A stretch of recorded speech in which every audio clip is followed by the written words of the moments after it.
hello friend সকলকে স্বাগতম জনাইছো মোৰ আন এটা ভিডিঅলৈ কি খবৰ আপোনালোকৰ আশা কৰিছো সকলো ভালে আছে ময়ো ভালে আছো মই আছো আজি নাজিৰাত এটি বিশেষ মন্দিৰত এটা ভাইৰেল হৈ থকা মন্দিৰত সেই মন্দিৰটো হল অগ্নিনাভ শিৱ বাবাৰ মন্দিৰ আৰু সেই মন্দিৰটোত আহিছো আজি আহি আপোনালোকক দেখুৱাম সম্পূৰ্ণ পৰিবেশ আৰু মন্দিৰটোৰ কথাখিনি জানিব ট্ৰাই কৰিম এই খৰ হল ৰাজহুৱা চাকি ইয়াতে যদি অনলাইনত আপোনালোকে সেৱা লয় এই মন্দিৰটোক বিশ্বাস কৰি তেতিয়া হলে আপোনালোকে সুফল পাব আৰু এতিয়া মোৰ লগত আছে শিখা মজুমদাৰ বাইদেউ আৰু বাইদেউ এতিয়া কওকচোন মন্দিৰটো কেনেকৈ স্থাপিত হৈছিল কি কথাখিনি স্থাপন মানে মই আগতেও দিছো কেইবাজনী ইউটিউবাৰ সুধিছে তেতিয়াও কৈছো আৰু মাজতে নিউজ এখনত সুধিছিলে তেতিয়াও মই কৈছো যে মানে মই সৰুৰ পৰা পূজা কৰি ভাল পাওঁ আৰু আনুহে কাম কৰি বিৰাট ভাল পাওঁ মানে কাৰোবাৰ কিবা এটা ভাল কৰি মই বিৰাট ভাল পাওঁ কাৰোবাৰ কিবা এটা মানে মই কিবা এটা কৰাৰ কাৰণে কাৰোবাৰ কিবা ভাল হৈছে সেই বস্তু ভাল পাওঁ আৰু তেনেকে মানে মোৰ আগত মই কৈছো যে মোৰ এটা পেজ আছিলে সেইটো লগত তুমি কৈছা সেই পেজটোৰ মোৰ বহুত ফলোৱাৰ্ছ আছিলে তেতিয়া মোৰ ফেচবুকতো আছিলে তেওঁলোকৰ হৈ পেলাই তাৰমানে মই মন্দিৰ ভাগ আমি স্থাপন কৰিছো 2015 চনত আমাৰ মন্দিৰত আমাৰ বাৰীত বহুত সাপ এতিয়া মানে এজনে তেতিয়া ক'লে আৰু যে মই সুধিছিলো মানে ইমান সাপ কেলে তেওঁ ক'লে যে আপুনি এটা কাম কৰক আপোনাৰ বাবাই স্থান বিচাৰিছে ভেটি এটা পাতি দিয়ক ভেটি মানে এনেই তেওঁৰ মতলবটো মানে এনেই ভেটি এটা পাতি দিয়ক যেনেকে আমি তুলসী ভেটি পাতো তেনেকুৱা টাইপত আৰু ভেটিটো পাতিলে তেওঁ মানে কয় যে এনেই ভেটি এটা পাতি দিয়ক মানে মাটিয়ে হওক যে যিয়ে হওক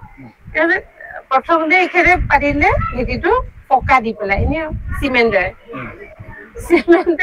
পাতিলে খুদাই ৰাতি বহুত দেৰিলৈকে চিমেণ্ট মানে মিহি হ'বৰ কাৰণে মিস্ত্ৰীকেইটাই কৈ থৈ গ'ল মোক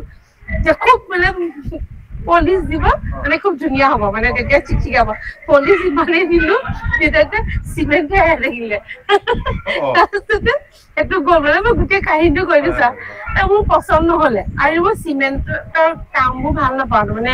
মুচি দিলে নতুন চিমেণ্টৰ হেৰি থাকে ন মই মানুহজনক ক'লো এখেতক ক'লো মিষ্টাৰ ক'লো হেৰি মোক আপুনি টাইলছ লগাই দিয়ক তাৰপিছত টাইলছ লগাবলৈ ক'লো তাৰপৰা এখেতে মানে টাইলছ লগাই দিলে এসপ্তাহ চিমেণ্টত থাকিলে এসপ্তাহ চিমেণ্টত থকাৰ পিছতে টাইলছ লগাই দিলে তাৰপৰা মই অকল ভেটিটো মানে সেই ভেটিটোতে মই কিন্তু এতিয়া যেনেকে পূজা দিওঁ তেনেকে পূজা দি আছিলো একদম আন্তৰিকতাৰে মানে প্ৰথম গোসাঁই ঘৰত মই পূজা দিওঁ মোৰ গোসাঁই ঘৰ বৰ ধুনীয়া আৰু বৰ ধুনীয়াকে তাত সকলো আছে তাত পূজা দিওঁ তাত পূজা দি মই থাল এখনতে ফুলে চুলে চব খোজ চাকি তাকি চব লৈ আহি মই ইয়াত চাকি দিওঁ তেতিয়াৰ পৰাই তাৰমানে মই কি হয় কোনোবাই যদি মোক মানে কাৰোবাৰ দুখ দেখো মই ইয়াতে চাকি দিওঁ মানে মই ইয়াত প্ৰমাণ পালো আমি এসপ্তাহত আমি প্ৰমাণ পালো তাৰপিছত এমাহৰ ভিতৰতে আমি প্ৰমাণ পালো এতিয়া কাৰোবাৰ কিবা সমস্যা দেখিলে বেমাৰ আজাৰ বোলে কাৰোবাৰ শুনিলো আৰু যে কৰবাৰ ফেচবুকত পালো কাৰোবাৰ বোলে এক্সিডেণ্ট হৈছে বিৰাট ডাঙৰ এক্সিডেণ্ট এনেকুৱা হৈছে মোক কোনেও নকয় তাৰমানে মই মোৰ নিজৰ ফালৰ পৰা মানে তেতিয়া চাকি দিওঁ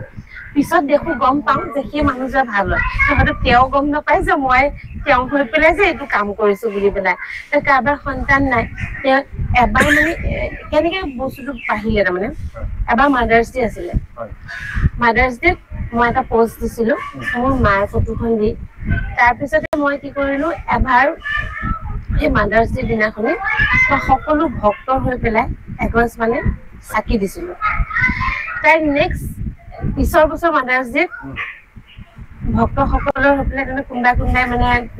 মোক চাকি দিবলৈ ক'লে তাৰপৰা মই বহুত ভক্ত হৈ পেলাই এখন লিষ্ট বনালো লিষ্ট বনাই সন্তান প্ৰাপ্তিৰ কাৰণে তেওঁলোকৰ হৈ পেলাই মই চাকি দিলো তাৰ পিছৰ বছৰ সেই পোষ্টটো মই শ্বেয়াৰ কৰিলো কিন্তু মই টেগ কৰি দিছিলো প্ৰায় 25 মান মানুহৰ হৈ পেলাই মই চাকি দিছিলো মানে সন্তান প্ৰাপ্তিৰ কাৰণে পোষ্টবোৰ আহে ন এবছৰ হলে আহে যে নেক্সট যেতিয়া আহিলত মই শ্বেয়াৰ কৰিলো শ্বেয়াৰ কৰি তাত মই সুধিলো যে আপোনালোকৰ হয় মই সন্তান প্ৰাপ্তিৰ কাৰণে যে মানে চাকি দিছিলো কোন সফল হয় কমেণ্ট কৰাই পেলাই কমেণ্ট কৰি গ'ল যে মই হলো আমুক হলো তামুক হলো তেনেকে ক'লে ন সেই যে দেখি মানুহে ক'লে বা মোৰ হৈ দিবচোন মোৰ হৈ দিব ইজোৰে ক'লে সিজোৰে ক'লে আকৌ ময়ো সঁচাকে সেই কাগজটোৰে লিখি চাকি দিছিলো তেনেকে আৰু যাৰ যি সমস্যা থাকে দিওঁ যোনে যি কয় আৰু মই দিওঁ তাৰপিছত পিছলে কিন্তু এনেকুৱা হ'লগে মোৰ মানে চম্ভালিব নোৱাৰা হলো ভক্ত বহুত বাঢ়ি গ'ল অনলাইন ভক্তি বাঢ়ি গ'ল তাৰপিছত বাবা সদায় জনাই ৰাজহুৱা চাকি এগছ দিওঁ কি গছতে সদায় সেৱা ল'বলৈ কওঁ তেতিয়া কিন্তু লাইভ নিদিছিলোঁ তেতিয়া মই ৰাজহুৱাকে এগছ বন্তি দিওঁ সেই বন্তি গছৰ ফটো দিওঁ সেই ফটোখনতে ভক্তই সেৱা লয় সেৱা লৈ সেই ফটোখনত সেৱা লৈ মানে ছাকচেছ হৈছিলে তেতিয়া তাৰপিছত মই লাইভ দিবলৈ ল'লোঁ 2022 যেতিয়া লকডাউন হৈছিলে 19ত কোভিড হৈছে ন 2022 চনত তেতিয়া শাওণ মাহত মই লাইভ দিছিলোঁ তাৰপৰা সেই লাইভ যেতিয়া দিলোঁ লাইভতে ভক্তসকল বাঢ়ি গ'ল তাৰমানে ইজোৱা সিজোৱাকৈ বাঢ়ি গ'ল এনেকৈ ভক্ত সফল হ'ব ধৰিলে তাৰপৰা সকলোৱে দেখি ভক্তবিলাকে যে কমেণ্ট কৰে কমেণ্ট কৰোঁতে মই চাকি গছ দিওঁ নহয় এটা শ্বৰ্ট ভিডিঅ' দিওঁ শ্বৰ্ট ভিডিঅ' এটা ধুনীয়াকৈ তুমি মোক চাকি দিব দিছা মই প্ৰথম তুমি মেছেজ কৰিলা যে বা মোৰ চাকি গছ দিবচোন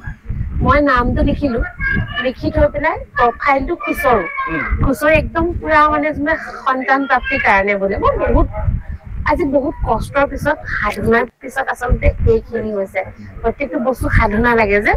মোৰ সাধনাৰ ষ্টাইলটো বেলেগ আছিলে মই বহিলৈ সাধনা কৰা নাছিলোঁ মানে সাধনাটো বেলেগ ধৰণৰ থাকে ন তেনেকুৱা ধৰণৰ তাৰপিছত যেনিবা তুমি মোক ইমানখিনি কথা কিন্তু মই আজিলৈকে কোনো ইউটিউবাৰ আগত নাই কোৱা আগত কেতিয়াবা মুড লাগে তাৰমানে সেই মুডতহে কৈছোঁ তাৰমানে দেই মোক মানে কি হ'ল ধৰা চাকি দিবলৈ কয় মই দিলোঁ কিমান তুমি চাকি দিব ক'লা কোনোবা ছোৱালী বিশেষকৈ ছোৱালীবিলাকে কয় বোৱাৰীবিলাকে কয় তো মই সেই কামটো লিখি থলোঁ নহয় তাৰপিছত মই গোটেই প্ৰফাইলটো খুচৰি এফালৰ পৰা গৈ হাজবেণ্ড আৰু ৱাইফ দুয়োৰে ফটোখন মুখৰ আগলৈ আনি মই তেওঁলোক ইয়াত সোমোৱাই লওঁ চেহেৰাটোৱে সৈতে সোমোৱাই লৈ চাকি গছ মই যে এনেকৈ দিওঁ চাকি গছ সদায় হাতত এনেকৈ লৈ পেলাই ভাবোঁ যে তেতিয়াৰ পৰা চাকি গছ ইয়াতে লৈ মই ভাবি পেলাই তেওঁলোকৰ হৈ মানে চাকি দিওঁ সঁচাই তেনেকৈ সফল হ'ব ধৰিলে মানুহ তাৰপৰা কোনোবা কমেণ্ট কৰে যে বা মোৰ তামুক হ'ল মই আমুক পাইছোঁ তামুক পাইছোঁ এনেকৈ আৰু তেতিয়া মানে চাকি গছ দিলোঁ নহয় দি হোৱাটছএপ হওক নহবা ফেচবুক হওক এটা শ্বৰ্ট ভিডিঅ' মই তেওঁলোক পঠিয়াই দিওঁ মই তোমাৰ হৈ চাকি গছ জ্বলাইছোঁ তুমি সেৱা ল'বা এনেকৈ কৈ দিওঁ যে তেওঁলোকে সেৱা লয় এনেকৈ বস্তুবিলাক বাঢ়ি তাৰমানে এতিয়া এয়া হ'লগৈ কিন্তু লাষ্টত এনেকুৱা হ'লগৈ মানে তেতিয়া মোৰ দুখ লাগে আৰু একদম লাষ্ট মই কেতিয়া ৰাজহুৱা চাকি দিবলৈ বন্ধ কৰিলোঁ ইয়াত তোমালোকে কি কাটা কি নাকাম নাজানো মই মোৰ কথাখিনি কৈ গৈছোঁ মানে এনেকুৱা হ'ল কাৰোবাৰ দাঁতত ভাত এটা লাগিলেও তাৰমানে মোক চাকি গছ দিবলৈ কয় এনেকুৱা হ'ল আৰু মানে একদম সৰু কথাটো মানে বা মোৰ আমুকটো হ'ল আপুনি চাকি গছ দিবচোন মোৰ দুটা ল'ৰা স্কুলত পঢ়ি আছে মই ইমানখিনি চম্ভালিব তেতিয়া নোৱাৰোঁ কিমান লাষ্টত মানে আকৌ বাবাক পাৰ্চনেল জনালোঁ বাবা মই আৰু মানে এনেকৈ চাকি অৰিহণা নলওঁ আৰু মই ব্যক্তিগতভাৱে কাৰো চাকি নিদিওঁ ৰাজহুৱা চাকি দিম এগজে দিম তাতে তুমি সকলোকে আশীষ প্ৰদান কৰিবা আৰু মই ব্যক্তিগত চাকি আৰু কাকো নিদিম তাৰপিছত মই এগজ চাকিয়ে জ্বলাব ল'লোঁ ৰাজহুৱা চাকি এতিয়া যদি মোক কোনোবাই চাকি অৰিহণা বুলি 200ও দিয়ে 300ও দিয়ে মই বেয়া পাওঁ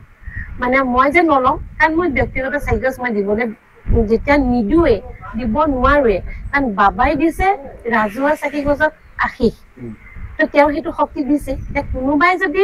শৰাই দিয়ে এতিয়া যদি কোনোবাই তাৰমানে শৰাই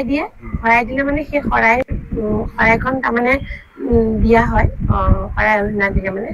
ব্যক্তিগতভাৱে চাকি দিবলৈ ক'লে মানে চাকি দিয়া নহয় কোনোবা অৰিহণা যদি চাকি দিবলৈ বুলি অনলাইনত পঠিয়াই দিয়ে সেইটোও বেয়া পাওঁ ইয়াতে কোনোবাই কিবা এটা দিছে চাকি বুলি পেলাই সেইটো বেলেগ কথা ৰাজহুৱা চাকিত কিমান মানুহে ফল পাইছে এনেকুৱা ধৰণৰ পৰিকল্পনা নাছিলে যে আমি ৰাজহুৱা মানে ভাবে এনেকে এভাগ মন্দিৰ স্থাপন কৰিম মানে অগ্নিনাভটো কেলে হ'ল এতিয়া মই কৈছোঁ যে মোৰ ফেচবুকৰ ফলোৱাৰ্ছখিনিৰ পৰাই বাবাৰ এভাগ আগবাঢ়ি গ'ল প্ৰথম ডিজিটেল মোৰ ইয়াত আমাৰ মানে লোকেল মানুহে ওচৰৰ আশে পাশে থকা মানুহে নাজানে যে এভাগ এনেকুৱা মন্দিৰ আছে বা এনেকুৱা এভাগ বাবা ইয়াতে বহি আছে যেনেকৈ সফল হয় চব অনলাইনতে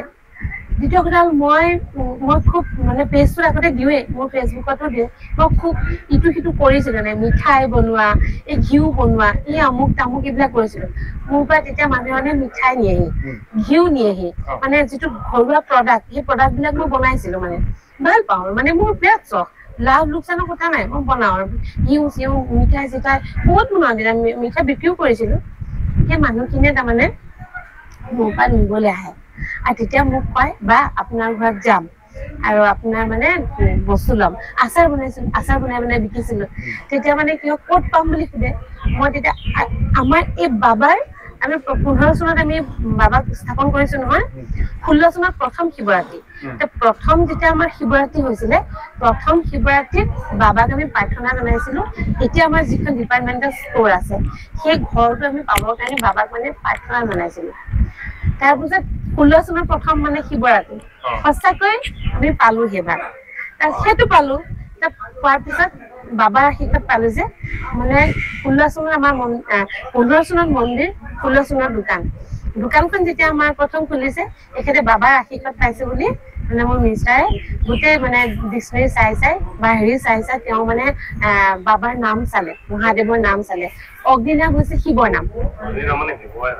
অগ্নিনাভ হৈছে শিৱৰ নাম বাবাৰ আশীৰ্বাদ যিহেতু পালোঁ আমি তেখেতে কি কৰিলে দোকানখনৰ নাম দিলে অগ্নিনাভ কিন্তু ভাবা নাই তেতিয়া যে এনেকুৱা হ'ব বুলি মানে মই খালি এইটোৱে চিন্তা কৰিছিলোঁ আৰু মন্দিৰলৈ তেতিয়া মই ফটো চটোবোৰ দিওঁ যে মোক মানে মেছেজ দিয়ে বা আপোনাৰ ঘৰত যাম দেই এদিন বাবাক চামগে এনেকে কয় মই ভাবিলোঁ একেটাই নাম দিওঁ যেনেকে মোৰ প্ৰডাক্টবিলাক ল'বলৈ আহে আচাৰ ঘিউ এইবিলাক দোকানৰ নামটোৱে মই ইয়াত দিলোঁ আৰু এনেকে মন্দিৰ হিচাপে দিয়া নাছিলোঁ মোৰ এটা ফেচবুকত এটা এলবাম খুলিছিলোঁ এলবামটোৰ মই নাম দিলোঁ অগ্নিনাভ ডিজিটেল শিৱ মন্দিৰ কিন্তু মন্দিৰৰ নাম হিচাপে দিয়া নাছিলোঁ ফটোবোৰ মানে ফেচবুকত ৰাখি থবৰ কাৰণে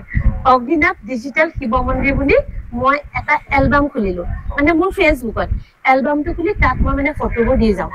কিন্তু দুৰ্ভাগ্য মোৰ বহুত দুখ লাগে মোৰ যিটো একদম মানে ফেচবুকৰ একাউণ্ট আছিলে যিটো মই বিৰাট এক্টিভ আছিলে মোৰ বহুত মেমৰি আছিলে মোৰ সেইটোত মানে মন্দিৰৰ একদম ষ্টাৰ্টিঙৰ পৰা ফটো চব আছে এতিয়াও দুখ লাগে ল'ৰাই মেট্ৰিক দিয়াৰ সময়ত লগ আউট হৈ দিলোঁ মই তাত লগ ইন হ'ব নোৱাৰিলোঁ এতিয়া সেইটো নাপাওঁ এতিয়া এলবামটো যদিও খোলা হৈছিলে আগৰ এলবামটো নাই তাৰপিছত মানুহবিলাক যে অগ্নিনাভ ডিজিটেল শিৱ মন্দিৰ যে দিলোঁ তাৰপৰা পেজটোও খুলিলোঁ সেই তেতিয়াৰ পৰা মানে বাবাৰ নামটো ভক্তই কওঁতে অগ্নিনাভ হৈ গ'ল তেতিয়া মানে ফটোবোৰ দিওঁ নহয় দি পেলাই মই লিখোঁ জয় বাবা অগ্নিনাভ সেই জয় বাবা অগ্নিনাভ লিখোঁতে বাবাৰ নাম একদম অগ্নিনাভ হৈ গৈছিল